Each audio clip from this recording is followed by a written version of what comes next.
Ikalawang Korinto Kapitulo 2. Sapagkat ipinasya kong huwag na munang pumunta riyan, upang hindi kayo muling madulutan ng kalungkutan. Dahil kung dudulutan ko kayo ng kalungkutan, sino pa ang aaliw sa akin? Hindi ba't kayo rin? Kaya sumulat muna ako sa inyo noon, upang sa pagpunta ko riyan ay hindi ako mabigyan ng lungkot ng mga taong dapat sana ay magpasaya sa akin. Sapagkat natitiyak kong ang aking kagalakan, ay kagalakan din niyong lahat. Ang puso ko'y puno ng kalungkutan at pag-aalala ng sulatan ko kayo, at maraming luha ang tumulo habang sinusulat ko iyon. Sumulat ako sa inyo hindi upang kayo'y dulutan ng kalungkutan, kundi upang ipadama kung gaano kalaki ang aking pagmamahal sa inyo. Patawarin ang nagkasala. Kung may nagdulot ng kalungkutan kaninuman, hindi ito sa akin idinulot, hindi sa pinalalaki ko ang bagay na ito, pero ang totoo, kayong lahat ang dinulutan niya ng kalungkutan. Sapat na ang parusang iginawad sa kanya ng nakararami sa inyo. Dapat na niyo siyang patawarin at aliwin, upang hindi naman siya tuluyang masiraan ng loob dahil sa matinding lungkot. Kaya nakikiusap akong ipadama niyo sa kanya na siya'y mahal pa rin niyo.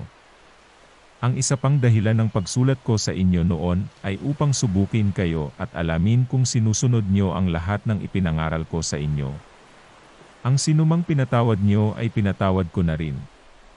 Ang pinatawad ko, kung mayroon man akong dapat patawarin, ay pinatawad ko na sa harapan ni Kristo alang-alang sa inyo, upang hindi tayo malamangan ni Satanas, sapagkat hindi lingid sa atin ang kanyang mga pamamaraan. Hindi mapanatag si Pablo sa Troas. Nang dumating ako sa Troas upang mangaral ng magandang balita tungkol kay Kristo, nagbukas ang Panginoon ng pintuan upang maisagawa iyon. Ngunit hindi rin ako mapanatag sapagkat hindi ko natagpuan doon si Tito na ating kapatid. Kaya ako'y nagpaalam sa mga taga roon at nagtuloy sa Macedonia. Nagtagumpay dahil kay Kristo. Ngunit salamat sa Diyos at lagi niya kaming isinasama sa parada ng tagumpay ni Kristo, dahil sa aming pakikipag-isa sa Kanya.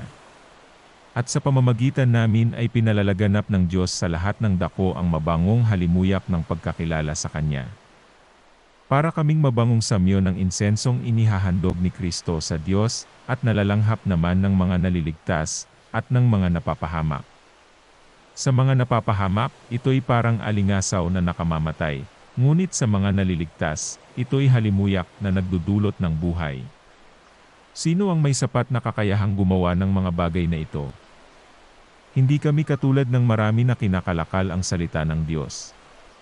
Sa halip, bilang sugo ng Diyos, sa Kanyang harapan at sa aming pakikipag-isa kay Kristo, ay buong katapatan kaming nangangaral. Ikalawang Korinto Kapitulo 1. Magandang balita Biblia. Mula kay Pablo na isang apostol ni Kristo Jesus ayon sa kalooban ng Diyos, kasama ang kapatid nating si Timoteo. Para sa iglesia ng Diyos sa Korinto, at sa mga hinirang ng Diyos na nasa buong Akaya.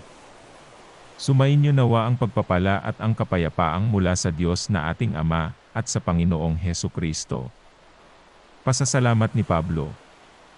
Purihin natin ang Diyos at Ama ng ating Panginoong Hesukristo, ang Ama ng kahabagan at Diyos na pinagmumulan ng lahat ng kaaliwan. Inaaliw niya kami sa aming mga kapighatian, upang sa pamamagitan ng kaaliwang tinanggap natin sa Kanya, ay maaliw naman namin sa mga nahahapis. Sapagkat kung gaano karami ang aming paghihirap dahil sa aming pakikipag-isa kay Kristo, gayon din naman karami ang aming kaaliwan kay Kristo. Kung naghihirap man kami, ito'y para sa ikaaliw at ikaliligtas ninyo. Kapag naaaliw kami, kayo may naaaliw rin at lumalakas upang inyong matiis ang mga kapighatiang dinaranas niyo tulad namin. Kaya't matibay ang aming pag-asa para sa inyo, sapagkat alam namin kung paanong kahati kayo sa aming kahirapan, magiging kahati rin kayo sa aming kaaliwan. Mga kapatid, nais naming malaman niyo ang mga kapighatiang dinanas namin sa Asia. Napakabigat ng aming dinanas, ano pat akala namin ay mamamatay na kami. Para kaming hinatulan ng kamatayan. Subalit nangyari iyon upang huwag kaming manalig sa aming sarili, kundi sa Diyos na muling bumubuhay sa mga patay. Iniligtas niya kami sa malagim na kamatayan, at patuloy na ililigtas. Kami umaasa rin na patuloy niya kaming ililigtas sa tulong ng inyong mga panalangin. Sa gayon, marami ang magpapasalamat sa Diyos, dahil sa pagpapala niya sa amin bilang tugon sa panalangin ng marami. Nagbago ng balak si Pablo. Ito ang aming ipinagmamalaki, at pinapatunayan naman ng aming budhi, tapat at walang pagkukunwari ang aming pakikisama sa lahat, lalo na sa inyo. Subalit nagawa namin ito sa kagandahang loob ng Diyos at hindi sa pamamagitan ng karunungan ng tao. Ang isinulat namin sa inyo ay iyon lamang kaya niyong basahin at unawain. Gayunpaman, hindi pa rin niyo kami lubos na maunawaan. Ngunit umaasa akong mauunawaan din niyo kami, upang sa araw ng ating Panginoong Hesus ay maipagmalaki ninyo kami kung paanong maipagmamalaki namin kayo. Dahil sa natitiyak ko ito, binalak kong pumunta muna dyan upang 2 ulit kayong pagpalain. Binalak kong dalawin muna kayo dyan bago pumunta sa Macedonia, at dumaan muli sa pagbabalik ko galing doon upang matulungan niyo ako sa pagpunta ko sa Judea. Ako ba'y nagdadalawang isip ng balakin ko ito? Ako ba'y nagpaplanong tulad ng mga taga-sanlibutan, na nagsasabi ng oo, at pagkatapos ay hindi naman pala? Kung paanong ang Diyos ay tapat, gayon din ang aming salita sa inyo, ay oo kung oo, at hindi kung hindi. Ang anak ng Diyos, na si Hesukristo, na ipinangaral namin ni Silvano at Timoteo, ay hindi oo, at hindi, dahil lagi siyang oo, sapagkat kay Kristo, ang lahat ng pangako ng Diyos ay palaging oo. Dahil dito, nakakasagot tayo ng amen, sa pamamagitan niya para sa ikaluluwalhati ng Diyos. Ang Diyos ang nagpapatibay sa amin, at sa inyo, sa pamamagitan ng pakikipag-isa kay Kristo, at siya rin ang humirang sa amin. Nilagyan niya kami ng kanyang tatak, at pinagkalooban ng kanyang espiritu, bilang patunay na tutuparin niya ang kanyang mga ipinangako. Saksi ko ang Diyos, alam niya ang laman ng aking puso. Hindi muna ako pumunta riyan sa Korinto sapagkat kayo rin ang inaalala ko. Hindi sa nais naming pangunahan kayo sapagkat alam naming sinisikap niyong maging matatag sa pananampalataya. Nais lamang naming tumulong upang maging maligaya kayo.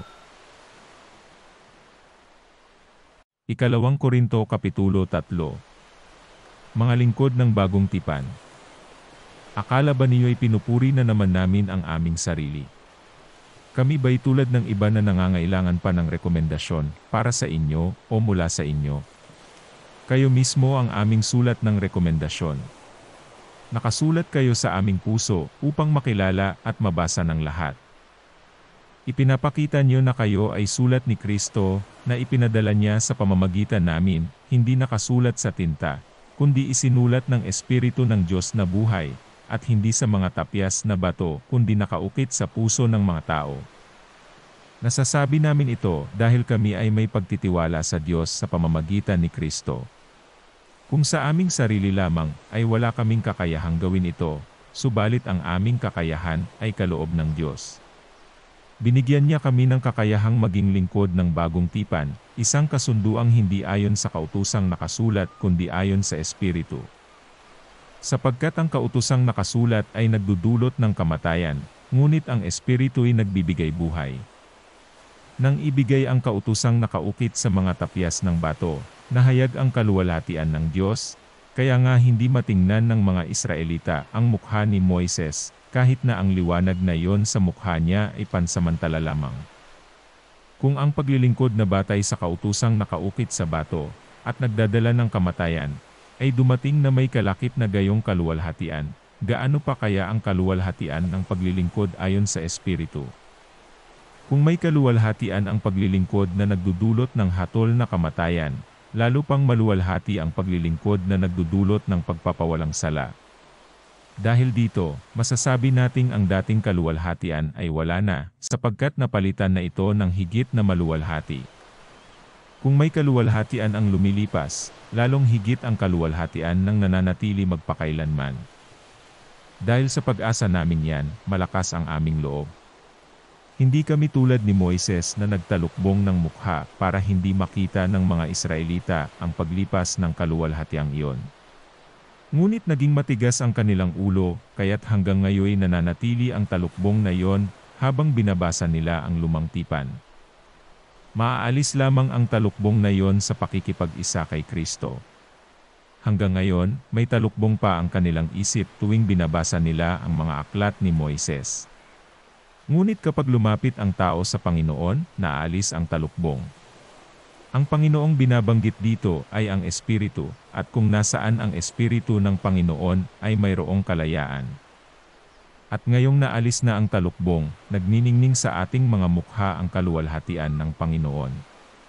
At ang kaluwalhatian iyan na nagmumula sa Panginoon, na siyang Espiritu, ang siyang magbabago sa atin mula sa isang antas ng kaluwalhatian, hanggang tayo'y maging kalarawan niya.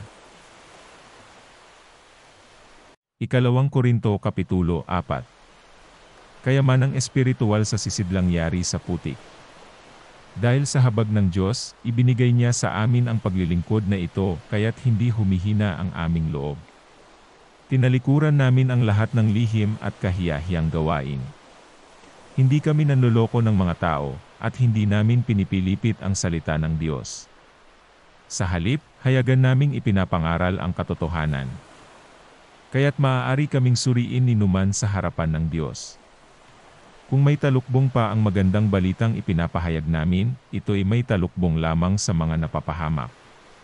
Hindi sila sumasampalataya sapagkat ang kanilang isip ay binulag ng Diyos ng kasamaan sa daigdig na ito, upang hindi nila makita ang liwanag ng magandang balita tungkol sa kaluwalhatian ni Kristo na siyang larawan ng Diyos. Hindi namin ipinapangaral ang aming sarili, kundi si Kristo Jesus bilang Panginoon. At kami ay lingkod niyo alang-alang kay Jesus. Sapagkat ang Diyos na nag-utos na magkaroon ng liwanag sa gitna ng kadiliman, ay siya ring nagbigay liwanag sa aming isip upang makilala namin ang kaluwalhatian ng Diyos na nahahayag sa mukha ni Kristo. Ngunit kaming pinagkalooban ng kayamanang espiritual na ito ay tulad sa mga palayok na gawa sa putik, upang ipakilala na ang dakilang kapangyarihang ito ay sa Diyos, at hindi sa amin. Kabi-kabilaan ang pagpapahirap sa amin, ngunit hindi kami nalulupig. Kung minsay nababagabag, ngunit hindi kami nawawalan ng pag-asa. Inuusig kami, ngunit hindi pinababayaan. Napapatumba kami, ngunit hindi lubusang nailulugmok. Lagi naming taglay sa aming katawan ang kamatayan ni Jesus, upang sa pamamagitan ng aming katawan, ay mahayag ang kanyang buhay. Habang kami nabubuhay, lagi kaming nabibingit sa kamatayan alang-alang kay Jesus, upang sa aming katawang may kamatayan ay mahayag ang kanyang buhay. Kaya't habang nagwawagi sa amin ang kamatayan, nagwawagi naman sa inyo ang buhay. Sinasabi ng kasulatan, nagsalita ako sapagkat ako'y sumampalataya. Sa ganoon ding diwa ng pananampalataya, nagsasalita kami dahil kami sumasampalataya. Sapagkat alam naming ang Diyos na muling bumuhay sa Panginoong Hesus, ay siya ring bubuhay sa amin kasama si Jesus, at magdadala sa atin sa kanyang piling. Ang lahat ng pagtitiis ko ay para sa kapakanan niyo, upang sa pagdami ng mga nakakatanggap ng kagandahang loob ng Diyos, lalo pang dumami ang magpapasalamat sa ikaluluwalhati niya. Nabubuhay sa pananampalataya. Kaya't hindi kami nasisiraan ng loob. Kahit na humihina ang aming katawang lupa, patuloy namang pinalalakas ang aming espiritu araw-araw. Ang bahagya at panandaliang kapighatiang dinaranas namin ngayon ay magbubunga ng kagalakang walang hanggan at walang katulad. Kaya't ang paningin namin ay nakatuon sa mga bagay na di nakikita, at hindi sa mga bagay na nakikita. Sapagkat panandalian lamang ang mga bagay na nakikita, ngunit walang hanggan ang mga bagay na di nakikita. Ikalawang Korinto Kapitulo 5. Alam naming kapag nasira na ang toldang tinatahanan natin ngayon, ang ating katawang lupa, kami may tahanan sa langit na hindi kailanman masisira, isang tahanang ginawa ng Diyos, at hindi ng tao. Dumaraing kami habang kami nasa toldang ito, at labis na nananabik sa aming tahanang makalangit, upang kung mabihisan na kami nito, ay hindi kami matagpo ang hubad. Habang nakatira pa kami sa toldang ito, kami naghihinagpis at dumaraing, hindi dahil nais na naming iwaksi ang katawang panlupa, kundi dahil nais na naming mabihisan ng katawang panlangit. Sa gayon, ang buhay na may katapusan ay mapapalitan ng buhay na walang hanggan. Ang Diyos mismo ang naghanda sa amin para sa ganitong pagbabago, at ibinigay niya sa amin ang Espiritu bilang katibayan na ito'y matutupad. Kaya't laging malakas ang aming loob. Alam naming habang kami narito pa sa katawang lupa, hindi kami makakapasok sa tahanang inihanda ng Panginoon. Sapagkat namumuhay kami batay sa pananampalataya, at hindi sa mga bagay na nakikita. Malakas ang aming loob at mas gusto pa nga naming iwan ang katawang ito na aming tinatahanan ngayon upang manirahan na sa piling ng Panginoon.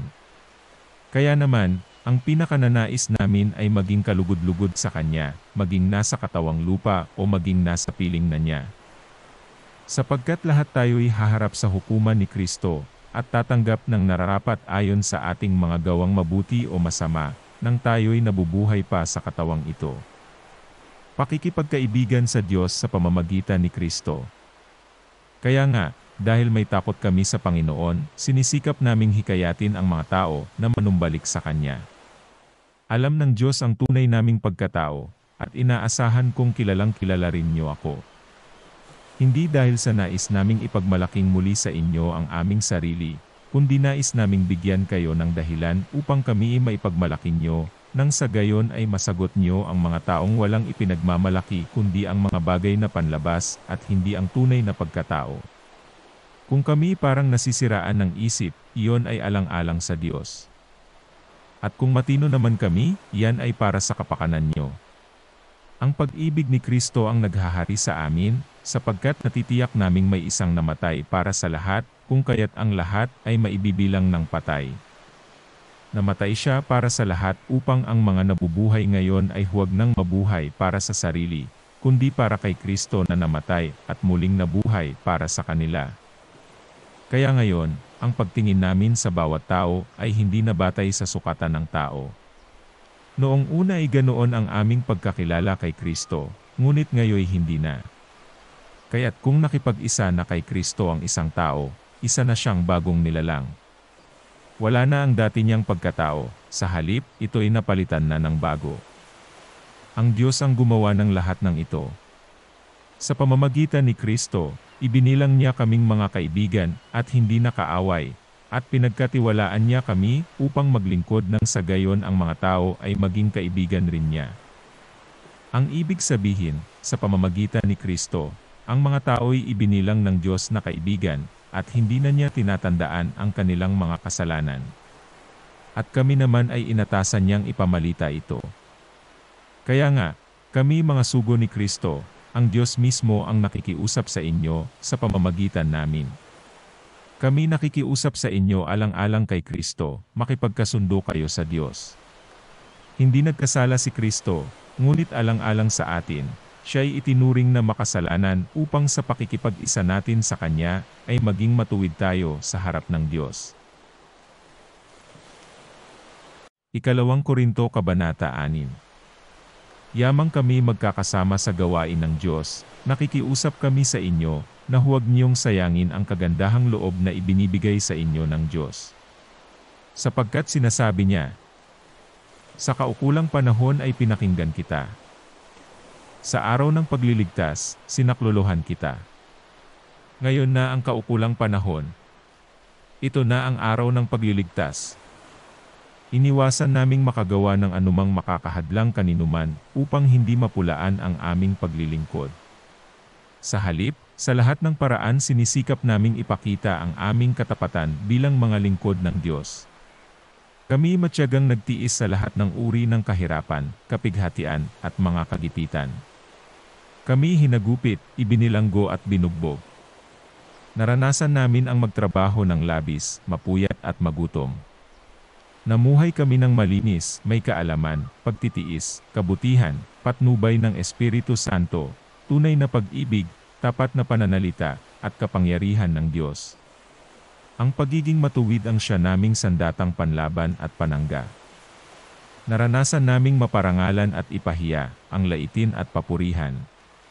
Kami itinuring na sinungaling, gayong totoo naman ang aming sinasabi, hindi kinikilala, Gayong kami kinikilala ng marami, itinuturing na patay na, ngunit buhay naman, pinaparusahan kami, subalit hindi pinapatay.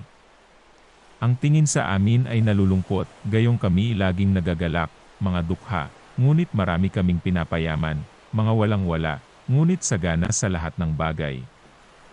Mga taga-Korinto, tapatan ang pagsasalita namin sa inyo. Binuksan namin ang aming puso sa inyo. Hindi namin isinara ang aming puso sa inyo, kayo ang nagsara ng inyong puso sa amin. Kinakausap ko kayo bilang mga anak, buksan naman niyo sa amin ang inyong puso, tulad ng ginagawa namin sa inyo. Ang pakikisama sa mga di sumasampalataya. Huwag kayong makisama sa mga di sumasampalataya na para bang kapareho niyo sila. Maaari bang magsama ang katuwiran at ang kalikuan? O kaya'y ang liwanag at ang kadiliman? Maaari bang magkasundo si Kristo at ang diablo? Ano ang kaugnayan ng sumasampalataya sa di sumasampalataya? O di kaya'y ng templo ng Diyos sa Diyos-Diyosan? Hindi ba't tayo ang templo ng Diyos na buhi? Siya na rin ang may sabi, mananahan ako at mamumuhay sa piling nila. Ako ang magiging Diyos nila at sila'y magiging bayan ko. Kaya't lumayo kayo sa kanila. Humiwalay kayo sa kanila, sabi ng Panginoon. Iwasan ninyo ang anumang marumi. At tatanggapin ko kayo. Ako ang magiging ama nyo. At kayo'y magiging mga anak ko. Sabi ng Panginoong makapangyarihan sa lahat. Ikawalang Korinto Kapitulo 7. Mga minamahal, yamang ipinangako sa atin ang mga bagay na ito, alisin natin sa ating sarili ang lahat ng nakapagpaparumi sa ating katawan at sa ating espiritu. Sikapin nating mamuhay ng may ganap na kabanalan at paggalang sa Diyos. Ang kagalakan ni Pablo. Bigyan ninyo kami ng puwang sa inyong puso. Kailan may hindi namin kayo ginawa ng masama, itinulak na gumawa ng masama, o nilamangan ang sinuman sa inyo. Sinasabi ko ito, hindi upang hatulan kayo sapagkat gaya ng sinabi ko, mahal na mahal namin kayo at kami kasama ninyo sa buhay, kamatayan. Lubos ang aking pagtitiwala sa inyo, lagi ko kayong ipinagmamalaki. Sa kabila ng lahat naming tinitiis, ang nadarama ko'y kaaliwan, nag-uumapaw sa puso ko ang kagalakan. Nang kami nasa Macedonia, hindi rin kami nakapagpahinga. Sa lahat ng pagkakataon ay naranasan namin ang matinding hirap, panunuligsa mula sa labas at pangamba naman na nasa aming kalooban. Subalit ang Diyos na umaaliw sa naghihinagpis ay nagbigay aliw sa amin sa pagdating ni Tito. Hindi lamang ang pagdating niya ang nakaaliw sa amin. Maging ang pag-aliw niyo sa kanya ay nakaaliw din sa amin. Ibinalita niya ang inyong pananabik na ako'y makita, ang inyong kalungkutan at pagmamalasakit sa akin, kaya't lalo akong nagalak. Hindi ko pinagsisisihan ang pagkasulat ko sa inyo kahit na nalungkot kayo dahil dito. Nalungkot nga ako nang malaman kong nasaktan kayo ng kaunting panahon dahil sa aking sulat. Ngayon ay nagagalak na ako sapagkat ang kalungkutang iyon ang ginamit ng Diyos para akayin kayo na pagsisihan at talikuran ang inyong pagkakasala, kaya't hindi kayo napinsala dahil sa amin. Sapagkat ang kalungkutang buhat sa Diyos ay nagbubunga ng pagsisisi at pagbabago tungo sa kaligtasan. Ngunit ang kalungkutang dulot ng mundo ay humahantong sa kamatayan. Tingnan ninyo ang ibinunga ng kalungkutang buhat sa Diyos, naging masikap kayo at masigasig na linisin ang inyong pangalan, nagalit kayo sa mali, nagkaroon kayo ng banal na pagkatakot, nanabik kayo sa aking pagdating, nagkaroon ng malasakit at hangaring maparusahan ang nagkasala. Ipinakita niyo sa lahat ng paraan na kayo'y walang sala sa mga bagay na iyon. Kaya nga, ang pagsulat ko sa inyo ay hindi dahil sa taong nagkasala o sa taong ginawa ng kasalanan, kundi upang sa harapan ng Diyos ay makita niyo na kayo'y nagmamalasakit sa amin. Kaya't ang ginawa niyo ay nagdulot sa amin ng malaking kaaliwan. At nalubos ang aming kagalakan dahil pinasigla niyo ang kalooban ni Tito. Ipinagmalaki ko kayo sa kanya, at hindi naman ako napahiya. Sapagkat kung paanong lahat ng sinasabi ko sa inyo ay totoo, napatunayang totoo rin ang lahat ng sinabi ko kay Tito tungkol sa inyo. At lalo kayong napapamahal sa kanya, habang naaalala niya ang pagkamasunurin niyong lahat, at ang inyong pagtanggap sa kanya, ng may takot at paggalang. Labis akong nagagalak dahil kayo'y lubos kong mapagkakatiwalaan. Ikalawang Korinto Kapitulo 8. Paano dapat magbigay ang isang Kristiyano? Mga kapatid, nais naming malaman niyo ang ipinakitang kagandahang loob ng Diyos sa mga iglesia sa Macedonia. Dumanas sila ng matinding kahirapan at ito'y isang mahigpit na pagsubok sa kanila. Ngunit sa kabila ng kanilang paghihikahos, masayang-masaya pa rin sila at buks ang palad sa pagbibigay. Sila'y kusang loob na nagbigay, hindi lamang sa abot ng kanilang kaya, kundi higit pa. Alam ko ito sapagkat mahigpit nilang ipinakiusap sa amin na sila'y bigyan ng pagkakataong makatulong sa mga kapatid na nangangailangan, at higit pa sa inaasahan namin. Ibinigay nila ang kanilang sarili, una sa Panginoon, at pagkatapos ay sa amin, ayon sa kalooban ng Diyos. Kaya't pinakiusapan namin si Tito, dahil siya ang nagsimula ng gawaing ito, na kayo'y tulungan niya hanggang sa malubos ang pagkakawanggawa niyong ito. Masagana kayo sa lahat ng bagay, sa pananampalataya, sa pagpapahayag, sa kaalaman, sa kasipagan, at sa inyong pag-ibig sa amin. Sikapin niyong maging masagana rin sa pagkakawanggawang ito. Hindi sa inuutusan ko kayo. Sinasabi ko lamang sa inyo ang pagsisikap ng iba upang masubok ang katapatan ng inyong pag-ibig. Hindi kaila sa inyo ang kagandahang loob ng ating Panginoong Hesukristo, na kahit na mayaman, ay naging dukha upang maging mayaman kayo sa pamamagitan ng kanyang pagiging dukha. Kaya ito ang payo ko, mas mabuting ipagpatuloy niyo ang inyong pag-iipon ng kaloob na sinimulan niyo noon pang 1 taon. Kayo ang nanguna, hindi lamang sa pagsasagawa nito, kundi maging sa paghahangad. Kaya't tapusin na ninyo ito. Ang sigasig niyo noon sa paghahangad ay tumbasan niyo ng sigasig na tapusin ang bagay na ito. Magbigay kayo ayon sa inyong makakaya. Sapagkat kung may hangaring magbigay, tatanggapin ng Diyos ang inyong kaloob ayon sa inyong makakaya, at hindi ayon sa hindi niyo kaya. Hindi sa ibig kong guminhawa ang iba at mabigatan naman kayo. Ang ibig ko ay matulungan niyo ang isa't isa. Masagana kayo ngayon, marapat lamang na tulungan niyo ang mga nangangailangan. Kung kayo naman ang mangailangan at sila'y sumagana, sila naman ang tutulong sa inyo. Sa gayon, magkakapantay-pantay ang kalagayan nyo. Tulad ng nasusulat, ang kumuha ng marami ay hindi lumabis, at ang kumuha ng kaunti ay hindi naman kinulang. Si Tito at ang kanyang mga kasama. Salamat sa Diyos dahil inilagay niya sa puso ni Tito ang gayunding pagmamalasakit.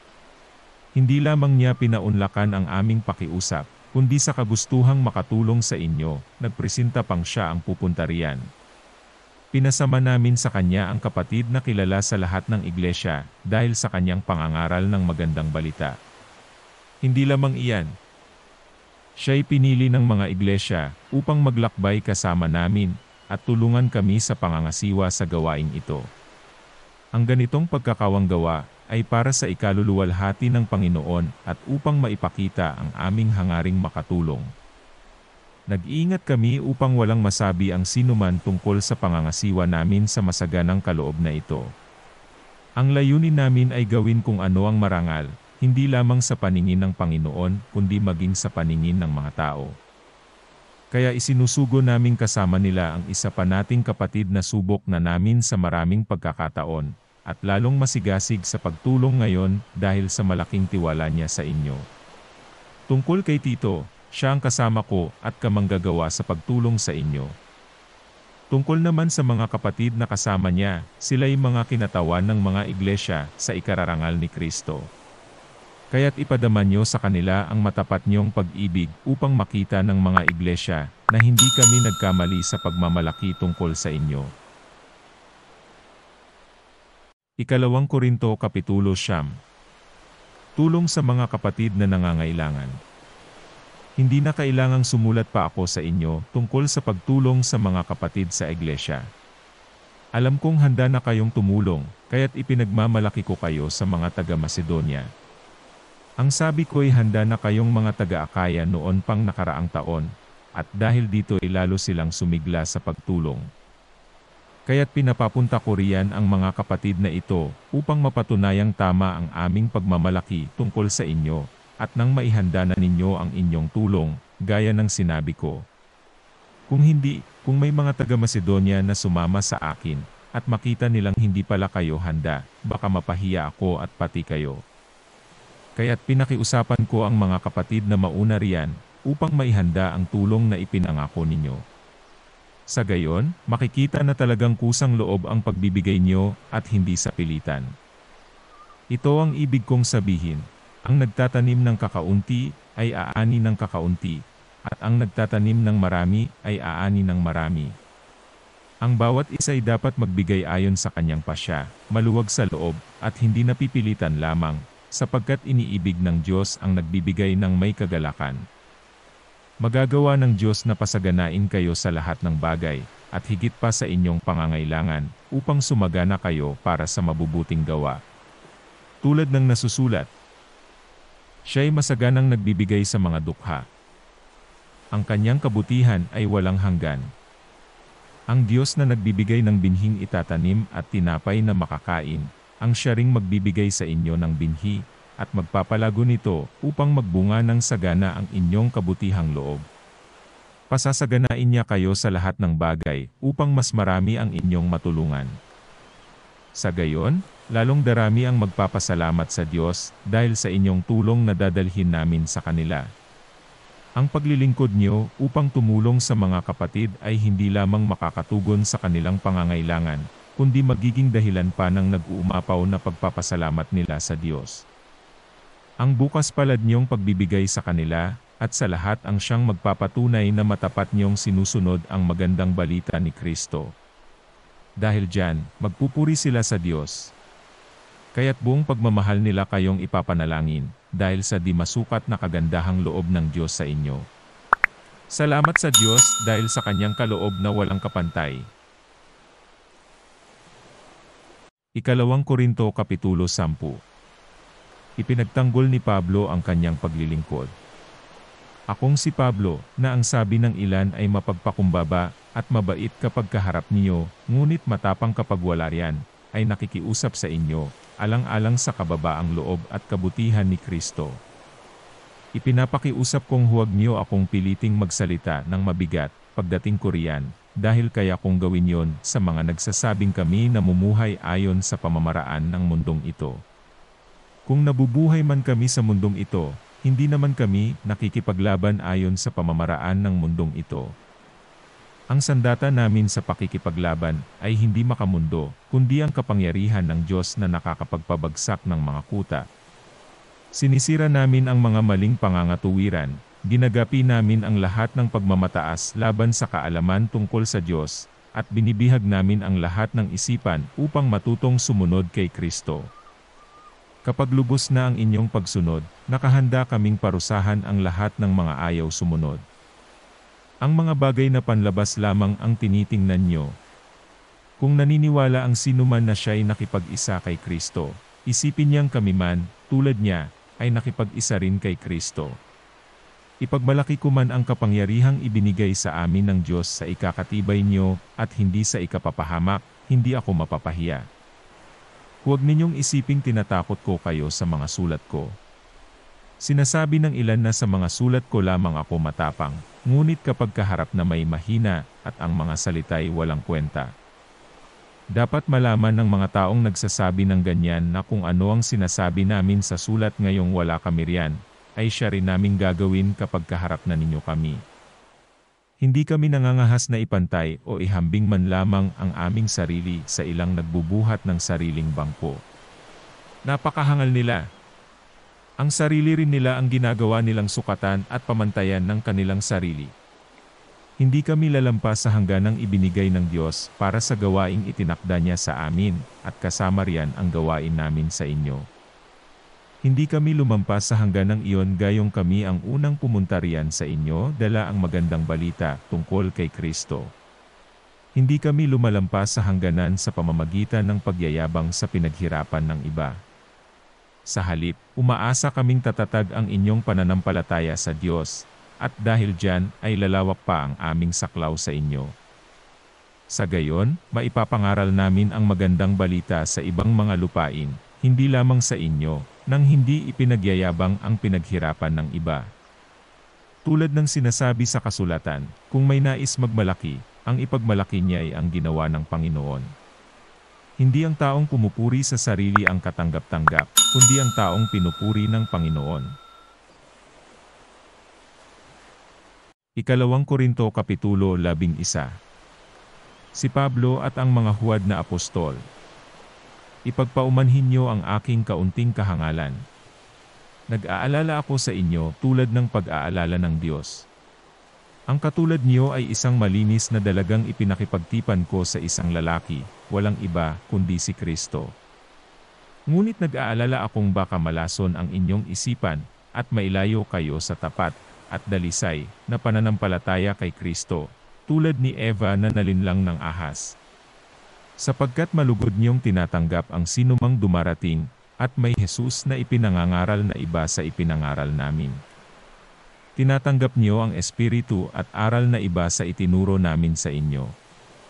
Palagay ko na may hindi ako pahuhul sa magagaling na mga apostol na yan. Maaaring hindi ako mahusay magsalita, ngunit hindi naman kapos sa kaalaman. Pinatunayan ko ito sa inyo sa lahat ng bagay at pagkakataon. Ipinangaral ko sa inyo ang magandang balita, ngunit hindi ako humingi ng kabayaran. Ako'y nagpakabab upang maitaas kayo. Masasabi bang kasalanan ang ginawa kong ito? Ibang iglesia ang tumusto sa aking mga pangangailangan. Parang ninakawan ko sila, makapaglingkod lamang sa inyo. At nang ako'y kapusin diyan, hindi ako naging pabigat kaninuman sa inyo sapagkat dinalhan ako ng tulong ng mga kapatid sa Macedonia. Iniwasan ko at patuloy kong iiwasan na maging pabigat sa inyo sa anumang paraan. Habang ang katotohanan ni Kristo ay nasa akin, hindi mapapatigil ang pagmamalaki kong ito saan man sa Akaya. Bakit ko ginagawa ito? Dahil ba sa hindi ko kayo mahal? Alam ng Diyos kung gaano ko kayo kamahal. At patuloy kong gagawin ang ginagawa ko ngayon, upang mawalan ng batayan ang pagmamalaki ng iba na ang paglilingkod nila ay tulad ng aming ginagawa. Ang mga iyan ay mga huwad na apostol, madadayang manggagawa, at nagpapanggap na mga apostol ni Kristo. Hindi ito katakataka sapagkat si Satanas man ay nagkukunwaring anghel ng liwanag. Kaya, hindi katakataka na ang kanyang mga lingkod ay magkunwaring lingkod ng katuwiran. Ang kanilang kahihinatnan ay ayon lamang sa kanilang mga gawa.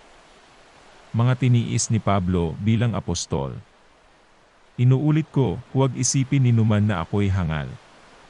Ngunit kung ganoon ang akala nyo, tatanggapin ko na, upang ako man ay makapagyabang ng kaunti. Ang sinasabi ko sa pagmamalaking ito ay hindi buhat sa Panginoon, kundi pagyayabang ng isang hangal. Dahil marami ang nagyayabang tungkol sa mga bagay na makalupa, ako man ay magyayabang din. Nagtitiyaga kayo sa mga hangal na yan, palibhasa'y matatalino kayo. Pinapagtiisan niyong kayo'y alipinin, sakmalin, pagsamantalahan, maliitin, o sampalin. Nakakahiya man ay aaminin kung hindi namin kayang gawin yan. Kung may nangangahas na magyabang, ako'y mangangahas din na magyabang. Ako'y nagsasalita tulad ng isang hangal. Sila ba'y Hebreo? Ako rin. Mga Israelita ba sila? Ako rin. Sila ba'y mula sa lahi ni Abraham? Ako rin. Sila ba'y mga lingkod ni Kristo? Mas mabuti akong lingkod ni Kristo kaysa kanila. Para akong isang baliw na nagsasalita ngayon. Higit ang aking pagpapagal kaysa sa kanila, mas maraming beses akong nabilanggo, hinagupit ng napakaraming beses, at madalas na nabingit sa kamatayan. 5 beses akong tumanggap ng 39 na hagupit mula sa mga Judyo, 3 ulit kong naranasang hagupitin ng mga Romano, at minsang pinagbabato. 3 beses kong naranasang mawasak ang barkong aking sinasakyan, at minsa ibuong araw at gabi akong lulutang-lutang sa dagat. Sa malimit kong paglalakbay, nalagay ako sa iba't ibang panganib, sa mga ilog, sa mga tulisan, sa aking mga kababayan at sa mga hentil, mga panganib sa lungsod, sa ilang, sa dagat, sa mga huwad na kapatid. Naranasan ko rin ang labis na hirap at pagod, malimit na pagpupuyat, at matinding gutom at uhaw. Naranasan ko ang ginawin ngunit wala man lamang maibalabal. Bukod sa lahat ng ito ay araw-araw kong pinapasan ang mga alalahanin para sa lahat ng mga iglesia. Kapag may nanghihina rin ako, at kapag may nahuhulog sa pagkakasala, labis ko itong ikinagagalit. Kung kailangan kong magyabang, ipagyayabang ko ang mga bagay na nagpapakita ng aking kahinaan. Hindi ako nagsisinungaling. Alam iyan ng Diyos at Ama ng Panginoong Jesus. Purihin siya magpakailanman. Nang ako'y nasa Damasco, ang pintuan ng lungsod ay pinabantayan ng gobernador na nasasakop ni Haring Aretas upang ipahuli ako. Ngunit isinakay ako sa isang malaking kaing, pinadaan ako sa butas sa pader, at ibinaba sa kabila. 2 Korinto Kapitulo 12. Mga pangitain at mga pahayag. Kailangan ko pang magmalaki, kahit wala akong mapapala dito. Ang sasabihin ko naman ngayon ang mga pangitain at mga pahayag mula sa Panginoon. May kilala akong isang Kristiyano na dinala sa ikatlong langit, 14 na taon na ang nakakalipas. Hindi ko lang matiyak kung iyo'y isang pangitain lamang, o tunay na pangyayari, ang Diyos lamang ang nakakaalam. Alam kong ang taong iyon ay dinala sa paraiso. Hindi ko lang alam kung iyon ay isang pangitain o tunay na pangyayari. Tanging Diyos ang nakakaalam. Nakarinig siya ng mga bagay na hindi kayang ilarawan ng salita, at hindi maaaring sabihin ni numan. Ipagmamalaki ko ang taong iyon, at hindi ang aking sarili, maliban sa aking mga kahinaan. At kung ako'y magmalaki man, hindi ako lalabas na hangal, sapagkat totoo ang sasabihin ko. Ngunit hindi ko ito gagawin, sapagkat ayaw kong mag-isip ang sinuman ng higit tungkol sa akin, kaysa kanyang nakita o narinig sa akin. Ngunit upang hindi ako magyabang sa dami ng kamanghamanghang mga bagay na nasaksihan ko, ako'y binigyan ng pahirap sa aking katawan na nagsisilbing sugo ni Satanas upang pahirapan ako, at nang sa gayoy hindi ako maging palalo. 3 beses kong idinalangin sa Panginoon na alisin ito, ngunit ganito ang kanyang sagot, ang kagandahang loob ko ay sapat na para sa iyo, sapagkat lubusang nahahayag ang aking kapangyarihan kapag ikaw ay mahina. Kaya't buong galak kong ipagmamalaki ang aking mga kahinaan, upang manatili sa akin ang kapangyarihan ni Kristo. Alang-alang kay Kristo, ako'y may kasiyahan sa gitna ng mga kahinaan, mga pagkutya, mga kahirapan, pag-uusig at kagipitan. Sapagkat kapag ako ay mahina, doon ako nagiging malakas. Ang malasakit ni Pablo sa mga taga-Korinto. Ako'y naging hangal, ngunit kayo ang nagtulak sa akin na magkaganoon. Kayo sana ang dapat pumuri sa akin, dahil kahit na wala akong kwenta, hindi naman ako nahul sa magagaling na apostol na yan. Buong tiyaga kong pinatotohanan sa inyo, na ako'y isang tunay na apostol sa pamamagitan ng mga himala, at iba pang mga kamanghamanghang bagay. Paano nakalamang sa inyo ang ibang mga iglesia? Sila'y nakalamang dahil hindi ako naging pabigat sa inyo. Ipagpatawad niyo ang pagkukulang kong iyon. Ito ang ikatlong pagpunta ko riyan, at hindi pa rin ako magiging pabigat sa inyo. Sapagkat kayo ang nais ko, at hindi kung anong mayroon kayo. Ang mga magulang ang dapat mag-impok para sa mga anak, at hindi ang mga anak para sa mga magulang. At ikaliligaya kong gugulin ang lahat pati ang aking sarili, upang kayo'y mabuhay. Kung madagdagan ang pagmamahal ko sa inyo, dapat bang mabawasan ang pagmamahal ninyo sa akin? Alam niyong hindi ako nakabigat kaninuman sa inyo. Subalit sinasabi ng ilan na ako'y tuso at dinadaya ko kayo. Bakit? Pinagsamantalahan ko ba ang inyong kabutihan sa pamamagitan ng mga isinugo ko riyan? Pinakiusapan ko si Tito na pumunta riyan at pinasama ko sa kanya ang isang kapatid. Si Tito ba'y nagsamantala sa inyo? Hindi ba't namuhay kami ayon sa iisang espiritu, at iisa ang aming pamamaraan? Akala ba ninyo'y ipinagtatanggol namin ang aming sarili? Hindi. Mga minamahal, lahat ng ginagawa namin ay para sa ikabubuti niyo. Nagsasalita kami sa harapan ng Diyos ayon sa kalooban ni Kristo. Nangangamba akong baka pagpunta ko riyan, ay may makita ako sa inyong hindi ko magustuhan, at kayo naman, ay may makita sa aking hindi niyo magustuhan. Baka ang matagpuan ko'y pag-aaway-away, pag-inggitan, pag-aalitan, pagmamaramot, pagsisiraan, pagsitsismisan, pagmamataas at kaguluhan.